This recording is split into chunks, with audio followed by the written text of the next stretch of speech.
করবেন না। এরপরে আরো আছে, আমার জাঙ্গিপাড়ার এখন এমএলএ কে ধরিনি, ধরবো।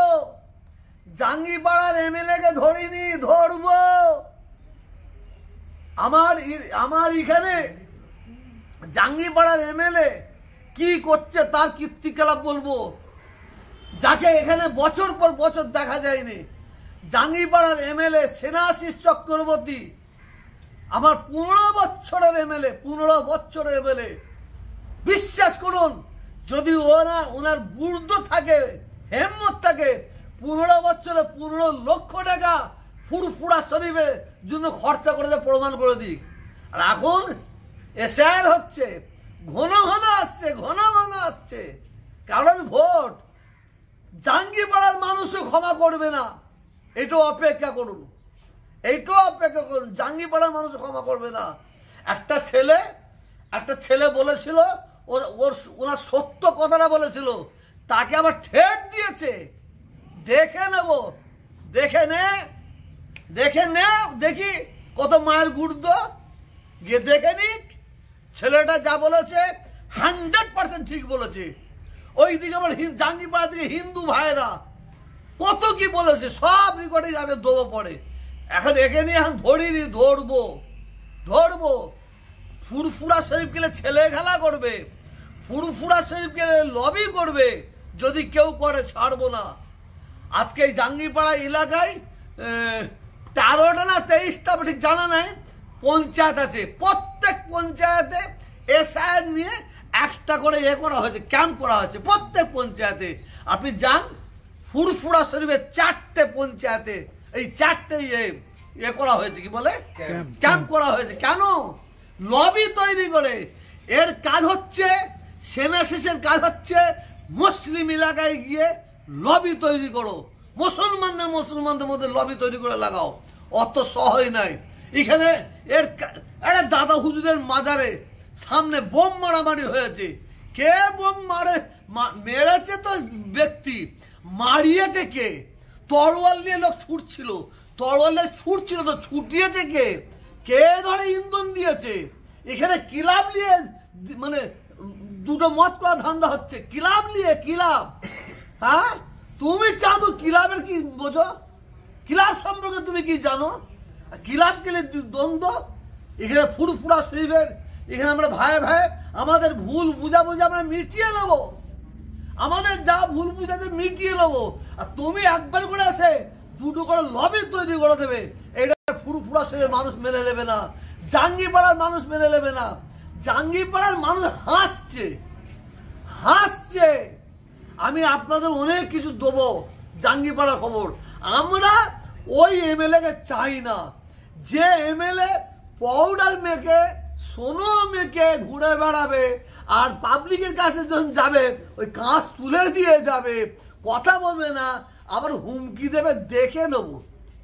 এটা পড়ে। এখন শওকাত মোল্লাকে আবার বলছি ক্ষমা তোমায় করব না। আজকে শওকাত মোল্লার ইন্ধনে কি জানি না, আজকে যা কাইজারকে বলা হচ্ছে ভেড়ে ঠ্যাং ফ্যাং ভেঙে দেবো। আমি তাদের বলছি, ভাই এই ভুল তোরা করিসনি। আল্লাহ না করে যদি কাইজারের কোনো ক্ষতি হয়ে যায়, জাকিরের কোনো ক্ষতি হয়ে যায়, আরাবুলের যদি কোনো ক্ষতি হয়ে যায়, তার জন্য দায়ী তোমরা হবে, শওকাত হবে না। তোমরা যার বলে বলিয়ান হচ্ছে না, তুমি মনে করছো এই আমাদের অক্সিজেন, খুঁজে পাবে না, পালাবে তখন হাত তুলে বলে, এ তো আমাদের দলের কেউ নাই, বলবে, দাঁড়াও অপেক্ষা করো। তো ইনশাআল্লাহ ভাঙড়ে ক্যানিংয়ে যাব। আমি আগেও বলেছি, ইটে ঘা মেরেছে, পাহাড়ে ঘা মেরেছে, পাহাড়।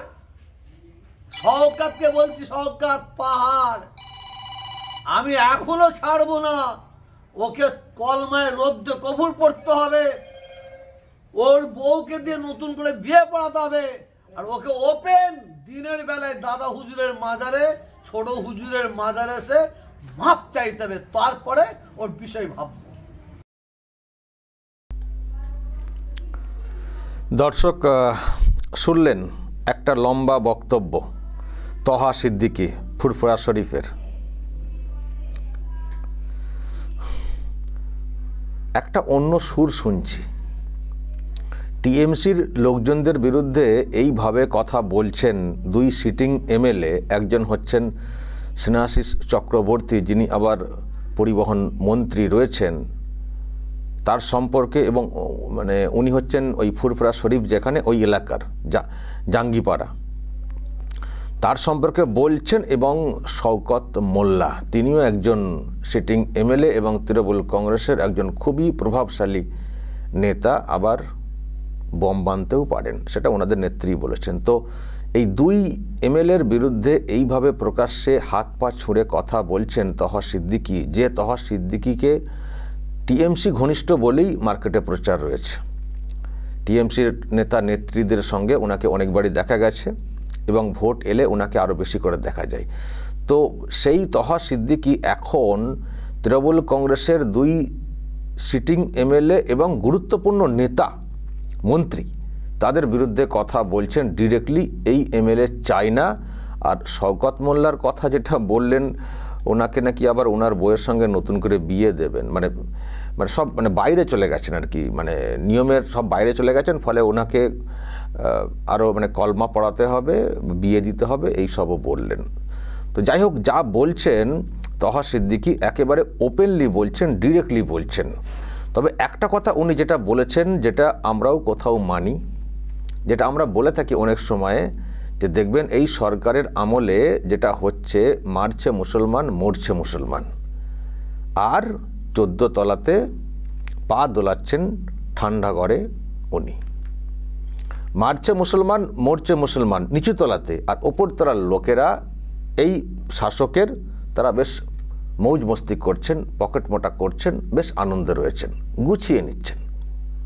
তো মুসলমানরা এটা কবে বুঝবে?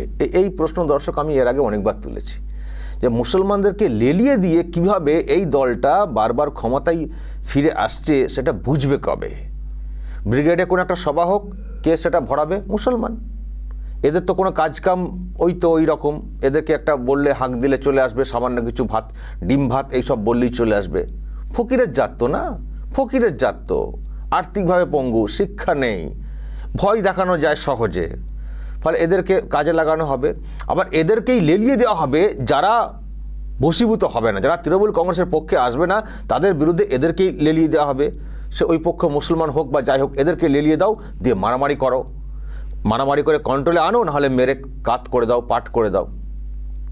দেখবেন যত গন্ডগোল হয় নিচু তলাতে, দেখবেন বেশিরভাগ ওইটা হয়, মারছে মুসলমান মরছে মুসলমান, আবার জেল খাটছে মুসলমান। এটা হয়তো দেখবেন কত ঘটনা ঘটেছে। তো এটা আমি অনেক দিন ধরে বলে আসছি, যে মুসলমানরা বুঝছেন না যে তাদেরকে কিভাবে ব্যবহার করা হচ্ছে। বেশি পদ পাবেন না মুসলমানরা, বেশি পদ পাবেন না। ওই শওকত মোল্লা ওই কিছু মতো কিছু একটা দুটো একটা ওই টাইপের লোক, তাদেরকে দিয়ে রাখা হয়েছে।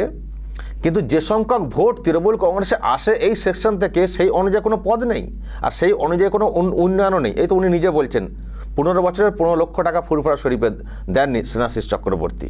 এদিকে নেত্রী বিরাট বলছেন আমরা অনেক করছি। আমি তো অনেকবার বলেছি, কিছুই করেনি। মুসলমানরা যে সংখ্যক ভোটটা এই তৃণমূল কংগ্রেসকে দেয়, সেই তুলনায় যদি আমি কমিউনিটি ধরে কথা বলি, যদি এগুলো বলা উচিত না, তবুও বলছি যে কিছুই করেনি। বরং যে সেকশন থেকে ভোট সেই অর্থে আসেই না, সামান্য পার্সেন্টেজ, 10-15%, তাদের জন্য অনেক বেশি খরচা করছে এই সরকার।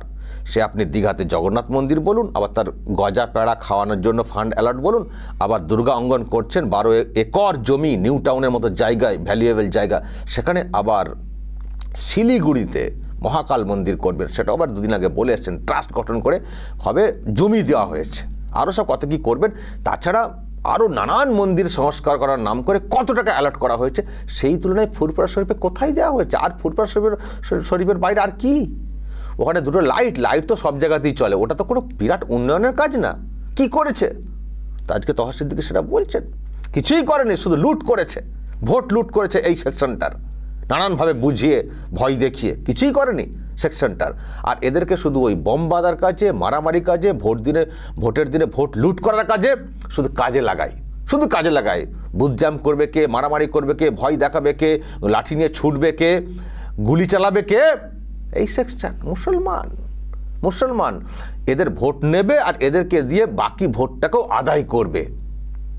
আর যখন অসহায় হয়ে পড়বে, ধরা পড়ে যাবে, জানাজানি হয়ে যাবে এই হচ্ছে খুনি, এই হচ্ছে অমক, এ কাণ্ড করেছে, যখন প্রকাশ্যে চলে আসবে মিডিয়াতে অমক তমক, যখন আইনি প্রসেস চলবে তখন বলতে শুরু করবে ও তো আমাদের লোক না, করতো। এখন তো সবাই বলে আমরা তৃণমূল, সবাই তৃণমূল ছাড়া কিছু আছে, সবাই বলছে তো কি আছে, বলছে ও তো আমাদের লোক না বলে কেটে পড়বে। ফাঁসবে কে? ওই ব্যক্তি, ওই ব্যক্তির পরিবার। ভুরি ভুরি উদাহরণ। আমি তো বলবো তহা সিদ্দিকী যে কথাগুলো এখন বলছেন এই কথা তো অনেক আগে থেকেই বলা উচিত ছিল।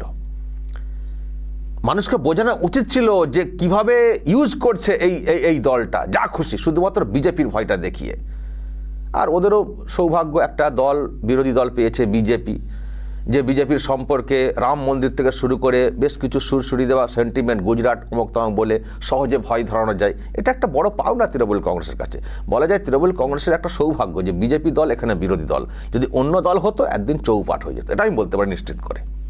হয়ে গেছে বিজেপি দল এখানে বিরোধী, একটা বড় ফায়দা ভয় দেখানোর ক্ষেত্রে। তো ব্যাস লুট করে এখন ক্ষমতায় টিকে থাকা।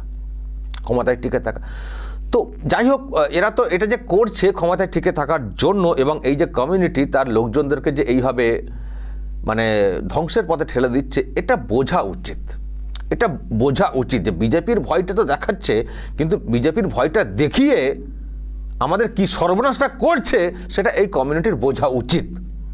তহা সিদ্দিকী আজকে যে কথাগুলো বলছেন, এই কথা যদি আগে থেকে বলতেন বা এইভাবে যদি বলে যান তবেই হবে কাজের। তা না হলে এখন এইসব বলছেন, তারপর আবার যখন ভোট আসবে, ভোট এলেই তো দেখবেন দলের উপরতলার নেতা নেত্রীরা সব পৌঁছে যাবেন ওনার দরবারে। আর তখন মুকুট পরিয়ে যদি আবার তাদেরকে গ্রহণ করে পীর সাহেবদের, পীর জাদাদের বাড়ি বাড়ি নিয়ে যাওয়ার ব্যবস্থা করেন নেতা নেত্রীকে, তাহলে আবার সেই যে কেস সেই। যদি যেটা বুঝছেন আপনি যদি এটা মানুষকে না বোঝান পরবর্তী সময়েও, তাহলে ওই যে কেস সেই শুধু হম্বিতম্বি হয়ে গেল, আদতে কাজের কাজটা কিছু হবে না। যখন এটা বুঝছেন যে মুসলমানদের মধ্যে লবি তৈরি করছে এই দলটা, তাদের লবি তৈরির কারণ আছে, তো যে লবিটা তৃণমূলে আসছে ভালো, আর যেটা আসছে না তাদেরকে বাগে আনা, সেই জড়িত লবি করছে। এবং সেই লবি করতে গিয়ে দাদা হুজুরের মাজার আছে সব, সেখানেও বম মেরে দিচ্ছে, সেখানেও যাতা কাণ্ড করে করছে, পরিবারের মধ্যে ভাঙন ধরিয়ে দিচ্ছে। ফুরফুরা শরীফে পীর জাদা যাদেরকে মানুষ অন্য চোখে দেখেন তাদের মধ্যে বিভেদ তৈরি করে দিচ্ছে, ফ্যাসাদ ফিতরা ফ্যাসাদ তৈরি করে দিচ্ছে, দিয়ে তারা ফায়দা তুলে নিয়ে চলে যাচ্ছে। আর যখন প্রয়োজন তারা আসবে, তারপর সেই যে যাবে আর কারো পাত্তা পাওয়া যাবে না। না ফুরফুরা শরীফের উন্নতি করছে, না কমিউনিটির কথা কিছু ভাবা হচ্ছে। তারপরে 4 বছর 5 বছর ওই চলবে বকুনি বাইরে থেকে, মাঝে মধ্যে সভা করে, আবার যখন ভোট আসবে একেবারে মুকুট পরে পুরো একেবারে সাচ্চা ওনাদেরই একেবারে বংশের হিসেবে পরিচয় দেওয়ার চেষ্টা আর কি, একেবারে তোমার খুব কাছের গো বলে একেবারে সব চলে আসবেন, হাত তুলে দোয়া খায়ের কত কি করবেন। ব্যাস টুপি পরে থাকেন তো ফুরফুরা শরীফের লোকেরা, আরও একটা করে টুপি তার উপরে পরিয়ে দিয়ে চলে যাবেন, তারপরে ড্যাং। তো এই জায়গাটা যে বারবার যেটা ঘটছে, এটাকে রোধ করতে হবে। এটা রোধ করতে গেলে যারা পীরজাদা আছেন তাদেরকে সবার আগে বুঝতে হবে, মানুষকে বোঝাতে হবে যে কিভাবে এরা টুপির ওপরে টুপি পরাচ্ছেন। সেটা না বুঝলে, না বোঝালে, তাহলে এইসব চিৎকার চেঁচামেচি করে কিছু লাভ নেই, তাই না? দর্শক বলবেন যদি আপনাদের এই নিয়ে আরও কিছু বলার থাকে অবশ্যই বলবেন কমেন্ট বক্সে, নজর রাখবেন আরামবাগ টিভিতে।